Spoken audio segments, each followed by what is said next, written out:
Welcome to Nightmare Narrative, the place where your dreams end and the nightmares begin. Before we dive into the darkness, I just want to take a moment to say thank you. Truly. Thank you for watching my videos, for subscribing, for commenting, for sharing your fears with me. Because of you, this channel has grown into something special, a dark little family of horror lovers. And tonight, I have something very special for you. This isn't just another scary story. This one was buried, deep hidden for a reason, but you've earned it. So here it is, a tale darker than most, a story even the ghosts are afraid to whisper. But before we start, make sure to like this video, subscribe, and turn on the bell, because you don't want to miss what's coming. Next. Trust me. Things are only getting started. After tonight, you won't just be a viewer. You'll be part of the nightmare. Now, let the story begin. Jay was the kind of guy who loved strange things. Old VHS tapes, broken radios, dusty film reels. He collected them all. One rainy evening, while walking home from class, he stopped by a small, half-forgotten thrift store tucked between two empty buildings. The place smelled like wet wood and old paper. As he wandered through the cluttered shelves, something caught his eye.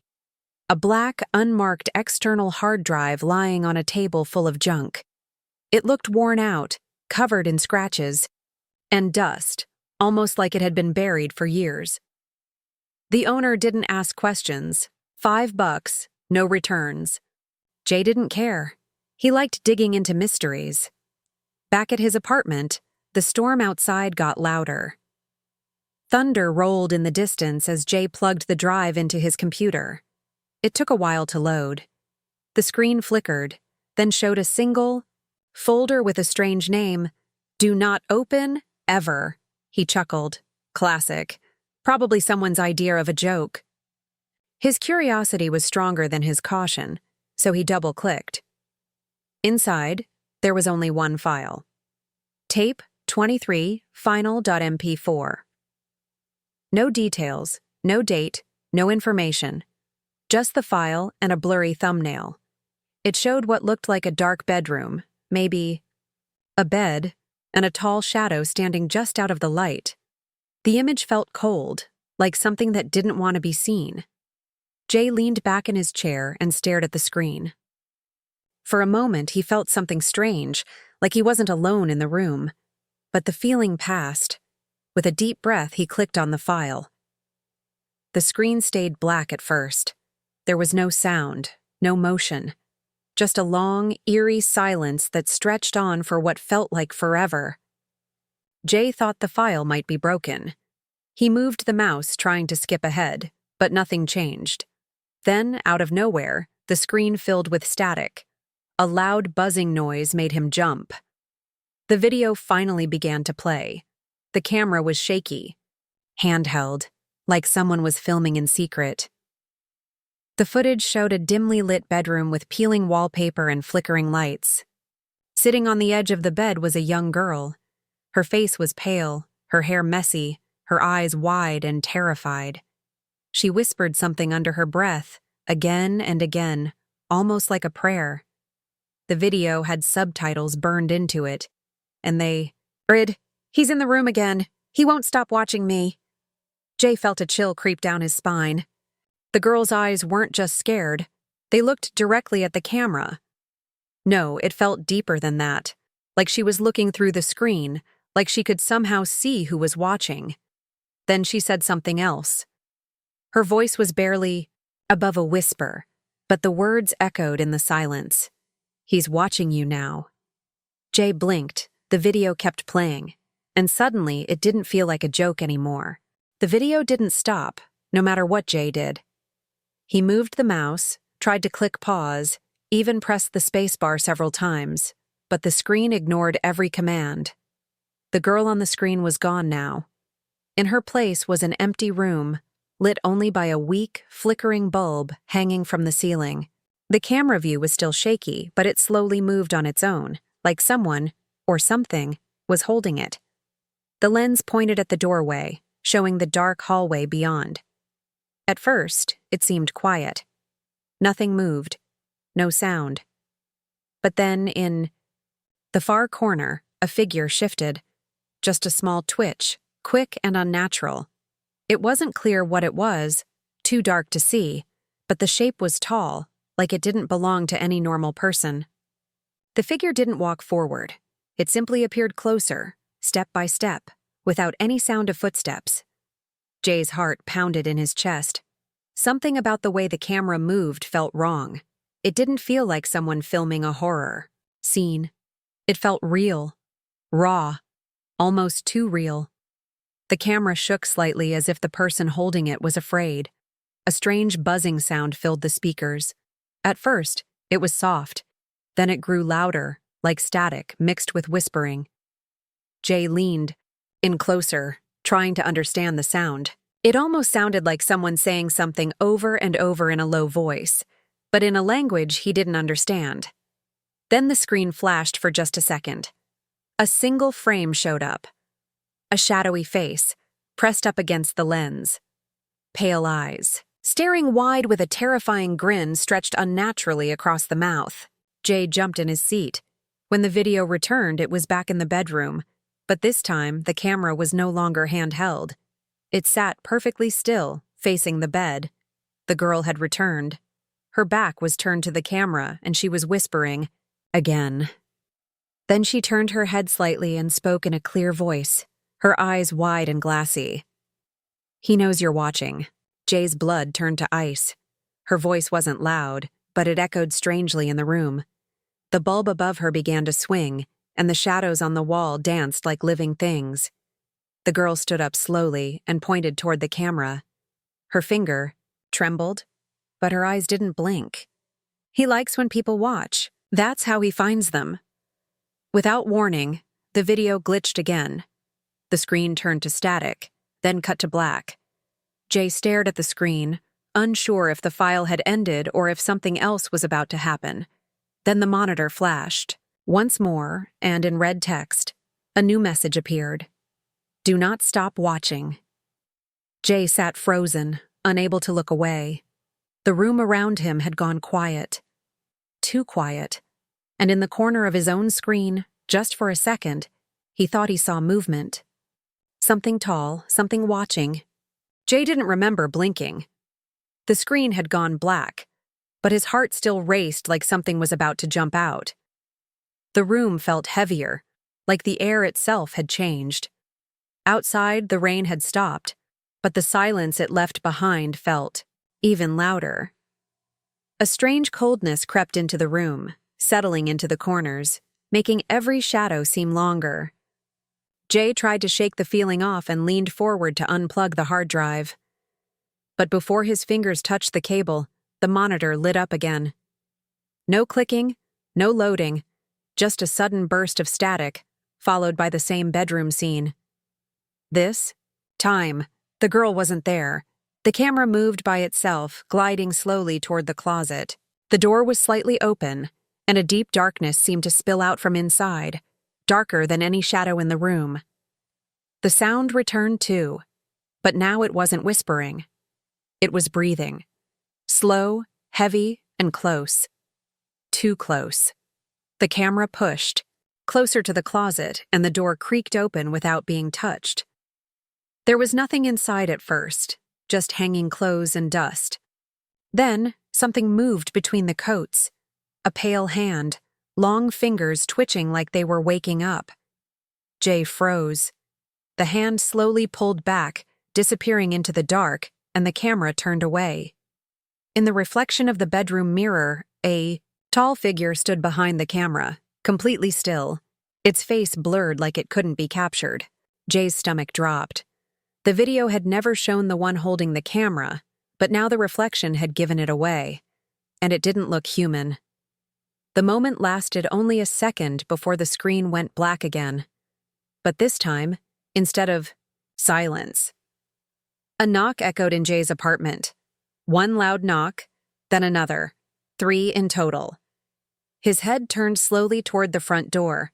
He hadn't ordered food, hadn't expected visitors. The hallway outside his apartment had always been quiet, especially during late-night storms. He stood up, his body tense, and walked carefully toward the door. The peephole showed nothing, just the empty hallway lit by a flickering bulb. He waited for a moment, then turned back. But something had changed. The monitor in his room was no longer black. The video was playing again. Only now it showed his own apartment, his own door. The exact hallway where he had just stood. The footage came from the outside, facing inward. The video showed him walking back toward the screen, confused, just as he was doing now. Panic took hold. The video wasn't just showing random horror, it was live, and it was recording him. He rushed to turn off the computer, but the power button didn't respond. Nothing did. On the screen, a new message faded in, written in the same eerie red text.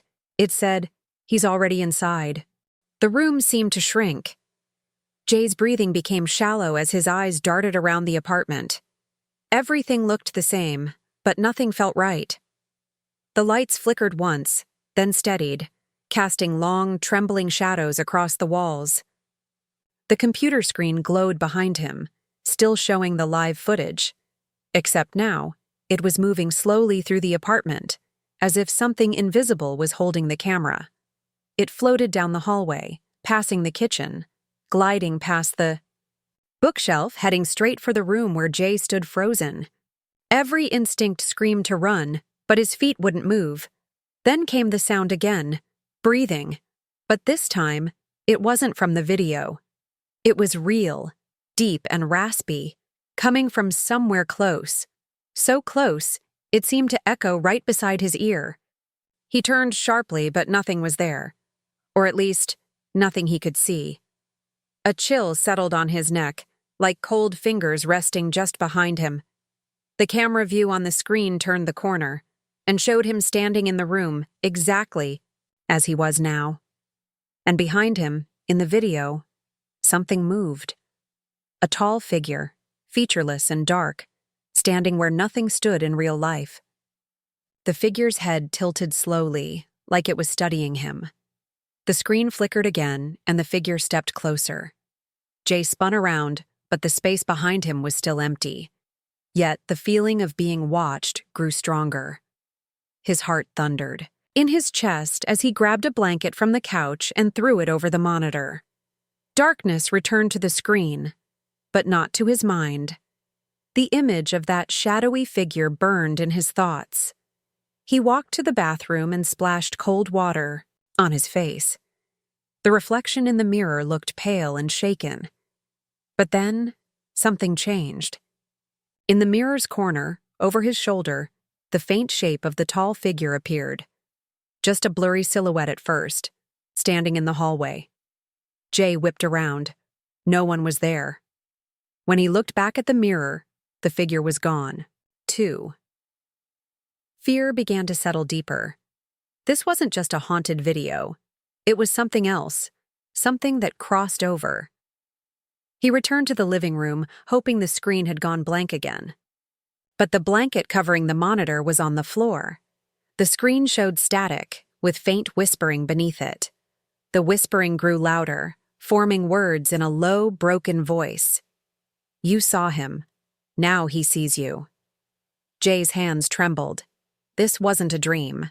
The tape wasn't cursed in the old-fashioned way. It was a door. A doorway opened by watching. Whatever had been trapped inside that recording was no longer trapped. It had crossed over. The lights flickered again, and this time, the bulbs above hissed and popped, throwing the apartment into total darkness. And in that pitch-black silence, a single sound filled the room, a whisper, right behind him. Darkness swallowed everything. Jay stood still, his ears straining to catch any sound, his heart thudding loud enough to echo in his head. The whisper behind him had stopped, but the silence that followed felt worse. He reached out blindly, his hand brushing against the edge of the table. A sudden knock rattled the window, sharp and fast, Once, twice, 3 times. His head snapped toward the sound, but the blinds blocked the view. Slowly, he crept toward them, hand trembling as it reached for the string. Before he could pull it, the knock came again. This time louder, angrier. But when the blinds shifted, just a little, only darkness waited outside. No rain, no streetlights, just pure black, like the world had vanished. Then, the computer screen came alive again, glowing through the blanket on the floor. Static danced across it, mixed with heavy breathing and broken whispers. Against his own fear, Jay stepped toward the screen. The image shifted. It was no longer his apartment.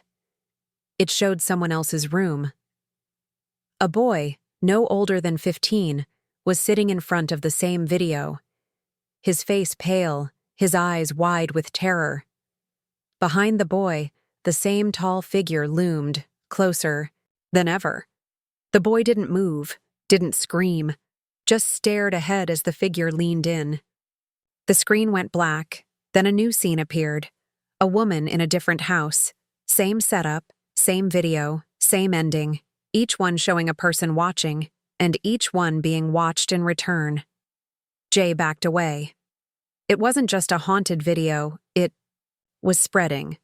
From person to person, screen to screen, like a virus carried by sight.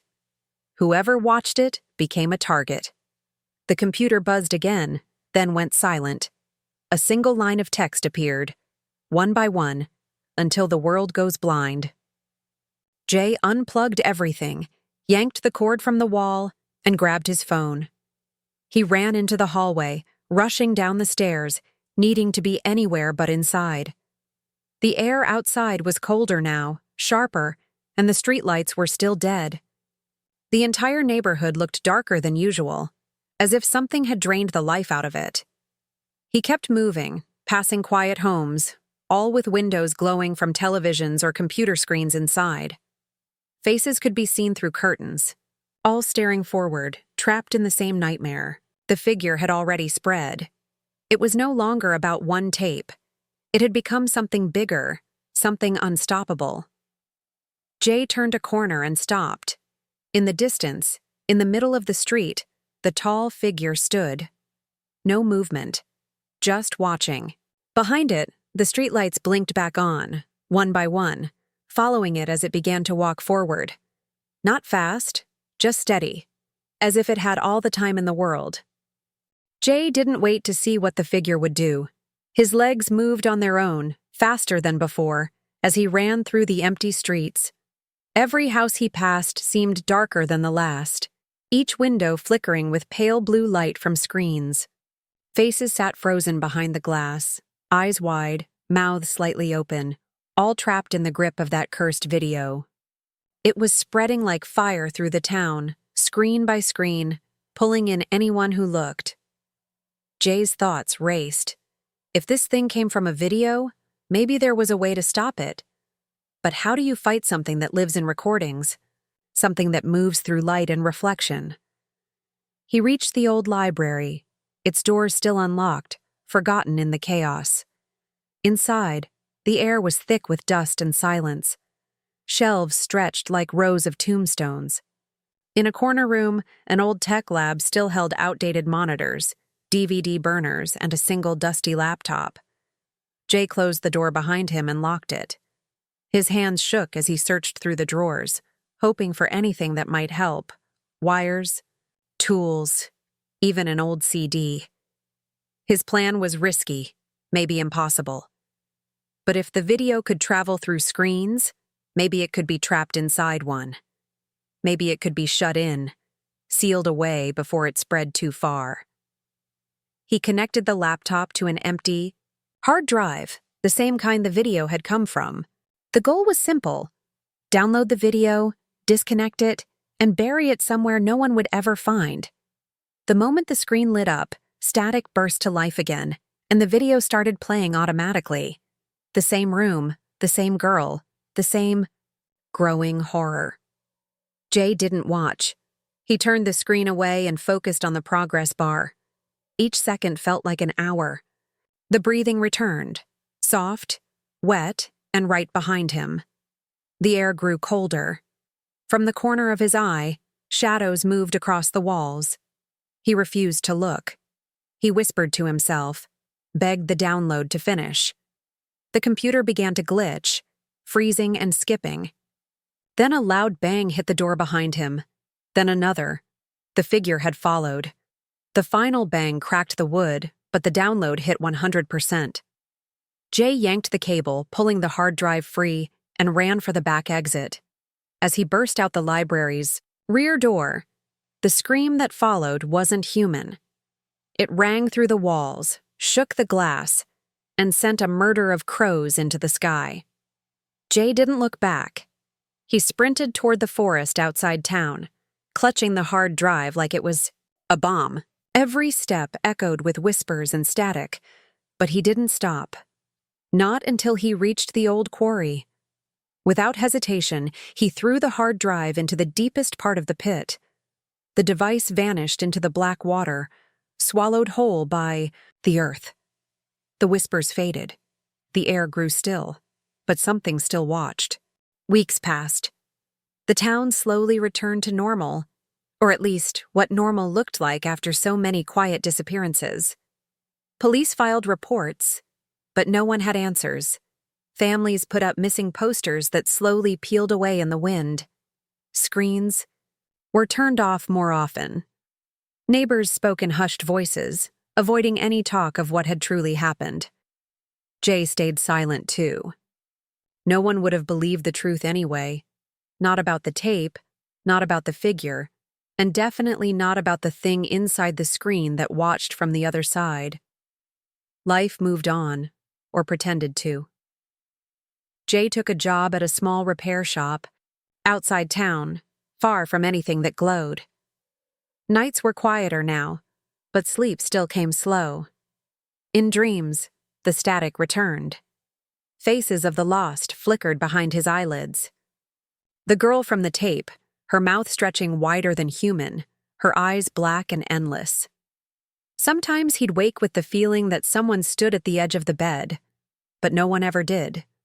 One cloudy evening, while walking home past a small cafe, the flicker of a TV inside caught his eye. His breath stopped. A news channel played. Nothing strange, just headlines and a scrolling banner. But something felt wrong. The screen buzzed softly, almost like it was breathing.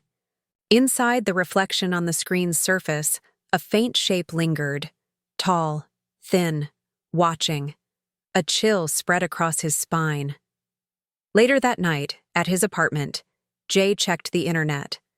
Forums buzzed with new stories. All different, yet somehow the same. People from different towns claiming to have watched something strange. All described the same girl. The same heavy breathing. The same feeling of being followed. Somehow, it had come back. The hard drive was gone, buried in deep water, but the video lived on. Copies had already made their way online, some fragments, some full. It didn't matter. The curse didn't need the original anymore. It had learned how to spread. Jay leaned back in his chair, the glow of the monitor washing over his tired face. On the screen, a notification appeared. A message. No sender. Just a single line. You tried to bury me, but I live in every screen now. The monitor went black. The room turned cold. A shape slowly formed in the reflection on the screen. Not behind Jay, not in the hallway. Inside the screen itself. Closer, clearer, smiling. Jay stood frozen, heart pounding, breath shallow. No matter how far he had run, it had always followed. Because now, it didn't need to chase. It just waited. In every screen, every reflection, every single device that could hold an image. The story didn't end when the tape was lost. It simply changed form. The horror no longer came from one video. It came from the act of watching, and now someone else was watching it again.